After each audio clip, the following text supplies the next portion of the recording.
In Cameroon, voters have weighed in. Now the country waits to learn who will lead the Central African nation for the next 7 years. 8 candidates are vying to keep the current president, Paul Biya, from winning a 7th term. As CGTN's Sadiqa Shaban reports, the vote was marred by violence and threats that prevented some voters from reaching the polls.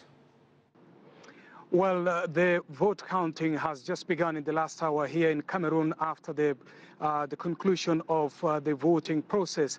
We do expect that regions, particularly in the Anglophone areas, will not be able to conduct this exercise, because we have learned from the police that indeed 3 people were shot dead in the restive regions of Cameroon, and police say voting in these regions was hampered by threats by the separatists.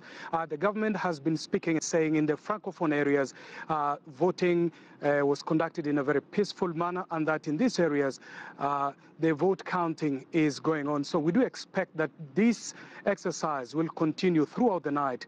The Electoral Commission has 15 days to announce the results. So the winner of these elections will not be known until after a fortnight. Sadiqa, what are some of the other issues facing this country if the winner emerges, and what are the things that he or he has to address? Well, certainly the biggest crisis facing Cameroon at the moment is the language barrier between the Anglophone and the Francophone region.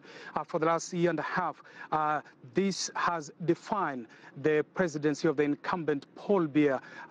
His presidency for the last year and a half has been very difficult, occasioned by the ongoing crisis in the northwest and southwest region. Now, other presidential candidates, 8 of them, are campaigning on a platform of change, saying Mr. Paul Biya has been in power for the last 36 years. He's 85 years old and is seeking his 7th straight term in office of 7 years. So he's likely to stay in office until way past 90 years. So opposition have come together, but they're also saying that these votes will not address the challenges that are facing Cameroon. It's not just the issue of insecurity.